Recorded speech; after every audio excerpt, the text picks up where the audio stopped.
Bem-vindo ao podcast A Bíblia Nossa de Cada Dia, onde mergulhamos nas Escrituras Sagradas, capítulo por capítulo, para encontrar sabedoria, orientação e inspiração para nossas vidas.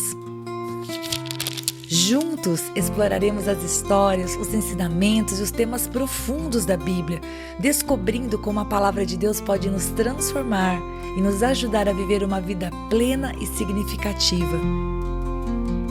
Prepare-se para uma jornada de fé, conhecimento e crescimento espiritual.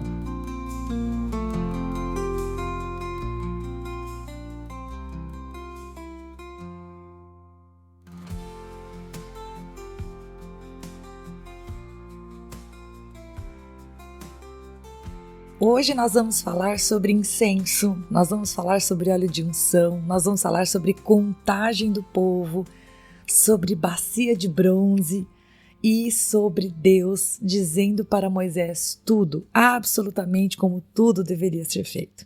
Então vamos lá. Do verso 1 até o verso 10, o Senhor orienta Moisés sobre o altar do incenso. Que altar era esse? Gente, era um altar quadrado, ok, com chifres nas pontas, igualzinho ao do holocausto que nós vimos no capítulo 27. E onde ele ia ficar? Ele deveria ficar na frente do véu, que fica diante da Arca do Testemunho, mas não lá dentro, ok? Não no lugar santíssimo. Ele deveria ficar do lado de fora, ali onde estava a mesa dos pães da preposição. Falei preposição, né, gente? Não é preposição, é proposição. E também o candelabro, ali ele deveria ficar. E nenhuma outra oferta deveria ser oferecida nesse altar. Esse incenso ele deveria ser queimado pela manhã e também ao entardecer. Então, dentro do tabernáculo haveria um cheiro agradável, haveria ali uma fragrância. E o sacerdote, quando ele fosse preparar as lâmpadas do candelabro, então ele deveria fazer isso, como o Senhor mandou. Inclusive, no verso 10 é falado sobre a expiação. E sobre o dia da expiação, a gente vai ver isso lá em Levíticos, capítulo 16, do versículo 1 ao 34, que eu não vou ler para vocês, mas caso você queira conferir, pegue a palavra e vai ler um pouquinho sobre isso.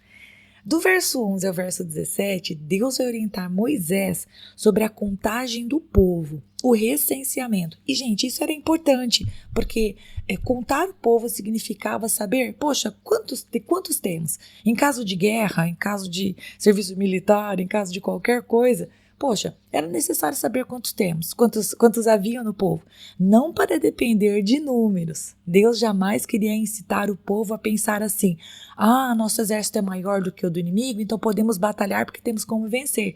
Por quê? Porque a vitória deveria vir do Senhor. O povo não deveria depender de números. Mas Deus sabia que contar o povo era importante. E, inclusive, como que Deus regulamenta isso? Ele vai falar, olha, cada pessoa acima de 20 anos já é contada como alguém que pode batalhar, vamos falar dessa verdade. Então ela seria colocada numa lista. E cada pessoa deveria dar ao Senhor o resgate por si próprio, no valor de 6 gramas de prata. Isso seria como uma oferta ao Senhor. E quem estivesse nessa lista deveria dar essa oferta, de 20 anos para cima, como eu disse. E Deus destaca uma coisa que eu achei tremenda, gente. Diante de Deus, o resgate de cada pessoa não tinha a ver com ser rico ou com ser pobre. Porque para Deus, o rico e o pobre não tem diferença. São pessoas iguais. Então Deus vai dizer assim, olha, o pobre não vai pagar menos. E o rico não vai pagar mais. Porque se era um resgate de 6 gramas de prata, uma oferta ao Senhor como resgate por si próprio, o valor de ambos, tanto o rico quanto o pobre, valem diante de Deus a mesma coisa. E eu achei isso tremendo. E essa oferta, ela seria recebida e usada para quê? Usada no serviço na tenda do encontro. Era um recurso que Deus levantava dentro do povo, gente, para o sustento, para a manutenção daquilo que Deus estava construindo para habitar no meio deles. E esse censo nada mais era do que uma contagem mesmo, uma contagem que estava relacionada ao serviço, a guerra, como eu disse. Inclusive, se você quiser ver uma menção, lá em Neemias 10:32, é mencionado esse imposto, e eu não sei se você sabe, mas o próprio Senhor Jesus pagou esse imposto. Sabe onde? Lá em Mateus capítulo 17, do versículo 24 a 27. E eu ia ler, eu não ia colocar no podcast, mas eu achei tão tremendo que eu vou ler para você. Olha o que diz lá em Mateus, gente. Quando Jesus e os seus discípulos chegaram a Cafarnaum, Os que cobravam imposto das 2 dracmas se dirigiram a Pedro e perguntaram: o mestre de vocês não paga as 2 dracmas? Pedro respondeu: claro que paga. Então Pedro estava entrando em casa. Jesus se adiantou dizendo: Simão, o que você acha? De quem os reis da terra cobram impostos ou tributo? Dos seus filhos ou dos estranhos? Quando Pedro respondeu: dos estranhos, Jesus lhe disse: logo os filhos estão isentos. Mas para que não os escandalizemos, vá ao mar, joga o anzol e puxe o primeiro peixe que fisgar. Ao abrir a boca do peixe, você encontrará uma moeda. Pega essa moeda e entrega aos cobradores para pagar o meu imposto e o seu. E eu resolvi colocar esse texto aqui, porque impacta o meu coração, que eu tenho que dividir com você. O imposto que foi posto lá no passado, que o povo ainda pagava. Jesus fala para Pedro: vamos pagar. Eu sou filho, né? Ele era o filho de Deus, o Todo-Poderoso, mas ele se coloca na condição de homem e ele paga um imposto. Mas observe, quando a gente lê essas linhas do texto, a gente vê Jesus se antecipando. Jesus já sabia da conversa que Pedro havia tido quando perguntaram para ele a respeito de Jesus pagar o imposto ou não.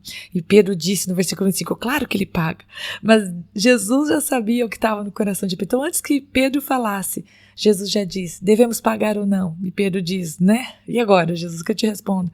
E aí Jesus diz: vá ao mar, jogue um anzol. E Deus, o Senhor Jesus Cristo já sabia qual era o peixe que Pedro pegaria.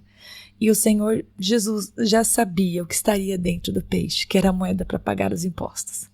Ou seja, Jesus, ele vê o nosso futuro, Jesus, ele vê o nosso presente, Jesus vê o nosso passado, Jesus é o provedor quando nós não temos finanças para pagar ou para saldar aquilo que nos justifica, vamos falar dessa maneira.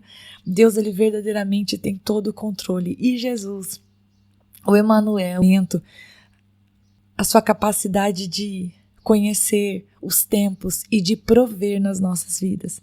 Esse texto é tremendo. Bem, do verso 17 ao verso 21, Deus orienta sobre a bacia de bronze e onde eles deveriam lavar os pés e as mãos para fazer qualquer coisa diante do Senhor. A consequência de não obedecer esse mandamento seria a morte. Eles deveriam lá estar limpos mesmo, fisicamente, até por conta do sangue do sacrifício, da poeira do pátio do tabernáculo.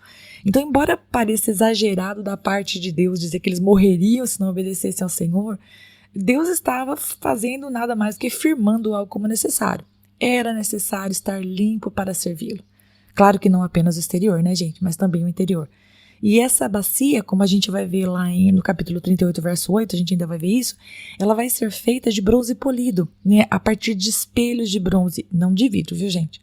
E do verso 22 ao verso 33, o Senhor vai falar sobre o óleo sagrado da unção. E quando a gente começa a ler, não sei você, mas já veio aquele pensamento: será que dá para replicar? Será que nós poderíamos fazer um óleo de unção como esse que o Senhor mandou que Moisés fizesse? Mas aí, né, gente, o Senhor já sabe. E nos versos 32 e 33, a gente vê Deus dizendo o que Ele pensa sobre isso. Ele já sabia que a gente ia querer fazer uma composição dessa para usar em casa. Deus sabe de tudo mesmo. E ele vai dizer que o óleo de unção não deveria ser replicado. Ele não deveria ser feito para uso pessoal. A intenção é que ele fosse usado para ungir as coisas de Deus e consagrar as coisas do tabernáculo, assim como Arão, assim como seus filhos. Portanto, o Senhor já nos dá a resposta no verso 32 e 33. E o óleo para unção, ele era composto de quê? De mirra, cinamomo, cálamo, cássia e azeite de oliva. E com ele, cada um dos elementos que Deus estava dando os detalhes a Moisés e que deveria ser construído, né, produzido, tudo que fosse construído deveria ser ungido. E então elas seriam santíssimas, separadas para Deus. Não apenas o que iria ser construído, mas também, como eu disse, Arão e seus filhos.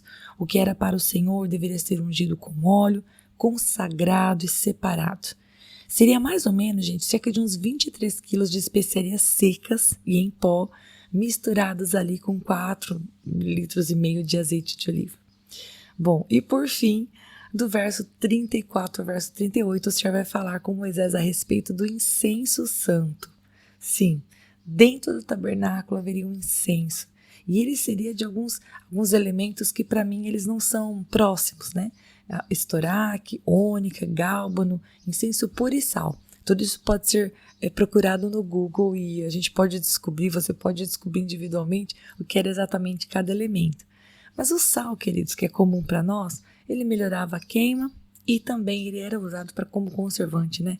Então, ele seria um incenso, perfume segundo arte de perfumista, como o próprio versículo diz, que deveria estar diante da arca da aliança do Senhor, onde o Senhor se encontraria com o sumo sacerdote. Queria representar o povo e ele não seria feito para uso pessoal. Assim como o óleo da unção, o incenso santo também não era feito para cheirar dentro de casa. Aqui diz que este incenso, com essa receita, com esta composição, ele era feito para ser apresentado como uma adoração, como a oração dos santos, né? O incenso muitas vezes ele é relacionado à oração dos santos, né? Aquele cheiro suave que sobe diante de Deus. Então era feito para o Senhor. Ele não deveria ser feito para uso pessoal, pois ele seria santo ao Senhor. E quem o fizesse para cheirar, o Senhor deixa escrito também, deveria ser eliminado do povo de Deus, no meio do povo de Deus. Então esse capítulo traz para nós alguns elementos interessantes e que vem completar aquilo que o Senhor já estava falando, né? O Senhor já tinha falado da menorá e agora ele vai falar então do incenso, ele vai falar sobre o altar do incenso, sobre o óleo da unção. E qual era o objetivo de tudo isso? Aquilo que nós temos visto. Deus ensinando para o seu povo como ele queria ser adorado.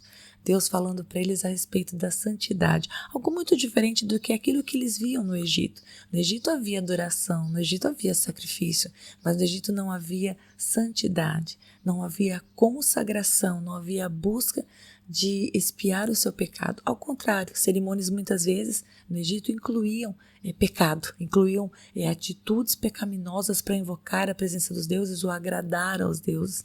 Ao contrário, com o nosso Deus, o Senhor não queria apenas, vamos dizer, a integridade das atitudes externas, mas também a expiação do pecado, até mesmo do coração. E nós paramos por aqui. Deus abençoe muito você e até o próximo episódio, se Deus quiser.